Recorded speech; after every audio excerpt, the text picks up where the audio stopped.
Olá, hoje vou mostrar o conceito psicológico de clique-zoom, popularizado por Robert Cialdini, que descreve como seres humanos reagem de forma automática a certos estímulos ambientais. Através de exemplos práticos, como a reação instintiva de animais a sons específicos e o uso da palavra porquê em pedidos sociais, o conteúdo ilustra como utilizamos atalhos mentais para processar informações complexas. Olá! Sabe, a gente passa o dia todo tomando decisões, né? Mas quantas delas são realmente pensadas? Hoje, a gente vai investigar justamente isso, porque muitas vezes a gente compra, concorda ou simplesmente age no piloto automático. Vamos mergulhar fundo nessas decisões quase que inconscientes e ver o que a ciência tem a dizer sobre esses nossos atalhos mentais. Quem nunca, né, comprou alguma coisa bem mais caro só porque, deve ser de boa qualidade. Ou então topou fazer um favor para alguém sem nem parar para pensar direito no que estava concordando. Se isso soa familiar é porque não é só impressão. A ciência mostra que a nossa mente tem umas, digamos, fitas cassete pré-gravadas. E elas começam a tocar sozinhas quando ouvem a música certa. Vamos entender que mágica é essa. Beleza. Então, o primeiro ponto para a gente entender tudo isso é o que chamamos de ações automáticas. Pensa só, o nosso cérebro odeia gastar energia à toa.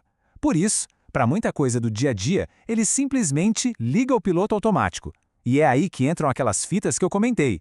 É como se a nossa mente fosse um computador com vários programinhas já instalados, sabe? São rotinas que a gente cria para não ter que pensar em cada coisinha. Aí quando aparece um estímulo específico, um gatilho, um desses programas roda sozinho. A gente age e pronto, sem precisar parar, analisar, ponderar, o que economiza um tempo e uma energia mental danada.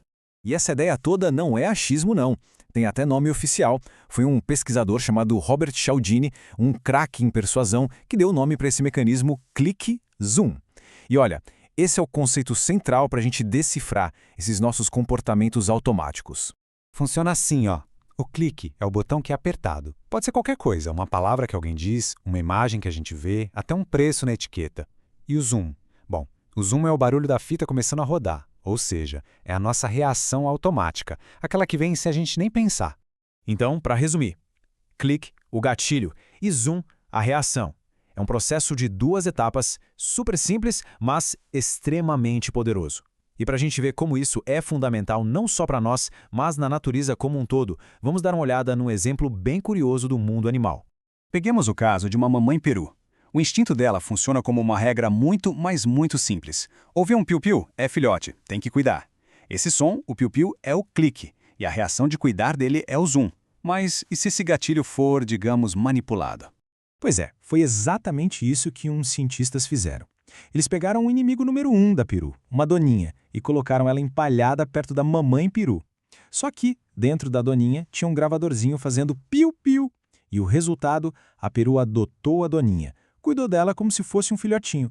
Ela ignorou completamente que aquilo era o predador dela. O som, o clique, foi mais forte que tudo.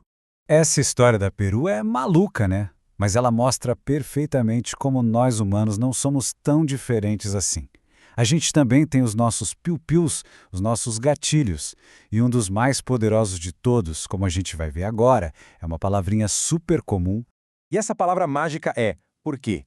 Vamos entender agora o poder incrível que essa palavrinha tem de funcionar como um clique e fazer com que as pessoas colaborem, muitas vezes sem nem se dar conta do porquê. Para testar isso, uma psicóloga chamada Ellen Langer fez um experimento que ficou super famoso. Ela pedia para furar a fila da máquina de Xerox. E a frase que ela usava era essa aí. Com licença, tenho 5 páginas. Posso usar a máquina porque preciso fazer umas cópias? Pensa bem, a justificativa é totalmente óbvia. Claro que precisa fazer cópias. Não acrescenta nada. Mas, será que fez diferença? Olha só que doideira os resultados. Quando a desculpa era real, tipo porque estou com pressa, 94% das pessoas deixavam furar a fila. Ok, justo. Agora, quando a desculpa era essa meio boba, porque preciso de cópias, 93% também deixavam. É praticamente a mesma coisa. E sem motivo nenhum, só 60%. Ou seja, o que fez a diferença não foi a lógica da desculpa, foi simplesmente ter a palavra porquê ali no meio. É que o nosso cérebro está condicionado. Ele ouve a palavra porquê e pronto. Já assume que vem uma boa razão na sequência, então nem se dá o trabalho de analisar o resto. Ele simplesmente pensa, ok, tem uma justificativa, pode passar. É o nosso clique, zoom, em plena ação, poupando a gente do trabalho de pensar. Ok, agora vamos para um outro atalho mental que, nossa, esse todo mundo usa o tempo todo, principalmente na hora de comprar. A famosa regra do caro é bom. O Cialdini, aquele pesquisador, conta uma história ótima de uma amiga dele que era dona de uma joalheria. Ela tinha umas joias de turquesa muito bonitas, de qualidade, mas simplesmente não vendia. Estava encalhado. E olha que a loja ficava numa área cheia de turistas. Aí já meio de saco cheio, antes de sair de viagem, a dona da loja deixou um bilhete para a vendedora dela. A instrução era simples e direta. Corta o preço de tudo que for de turquesa pela metade. A ideia era se livrar do estoque de uma vez por todas. Só que aí aconteceu o inacreditável. A vendedora leu o bilhete, mas não entendeu a letra da chefe. E em vez de dividir o preço por 2, ela multiplicou por 2. Ela dobrou o preço de todas as peças que estavam encalhadas. E o resultado? Quando a dona voltou da viagem, levou um susto. A coleção inteira tinha sido vendida. Tudo, em pouquíssimas horas, e pelo dobro do preço. A pergunta é, como é que pode um negócio desse? A explicação está justamente no atalho caro é bom. Aqueles turistas não entendiam nada de turquesa. Então, como eles iam saber se a joia era boa ou não? Eles usaram uma regra simples. Se está caro, deve ser bom. O preço alto foi o clique, virou um sinal de qualidade. E o zoom? A compra. Ninguém parou para analisar a peça, só o preço. Tá, a gente viu esses exemplos todos, e agora? A questão aqui não é aprender esses truques para sair manipulando os outros por aí. Claro que não. A ideia é justamente o contrário. É a gente entender como esses mecanismos funcionam para poder se proteger. Então, o que a gente tira de tudo isso? Primeiro, esses atalhos mentais não são um defeito de fábrica. Muito pelo contrário. Eles são super necessários para a gente conseguir viver num mundo tão complexo. Eles poupam o nosso tempo e nossa energia. O problema é que eles também abrem uma porta para sermos manipulados. E qual é a solução? O primeiro passo, o mais importante, é ter consciência de que eles existem. É a nossa melhor defesa. Para a gente fechar, fica uma pergunta para reflexão. Qual foi a última vez que uma resposta clique, zoom, guiou uma decisão por aí sem que a pessoa nem percebesse? Vale a pena pensar um pouco nas últimas compras, nas últimas conversas, tentar identificar esses momentos em que o piloto automático tomou conta. Porque reconhecer isso já é o primeiro passo para a gente poder, quando for realmente importante, apertar o pause nessa fita e tomar as rédeas da situação.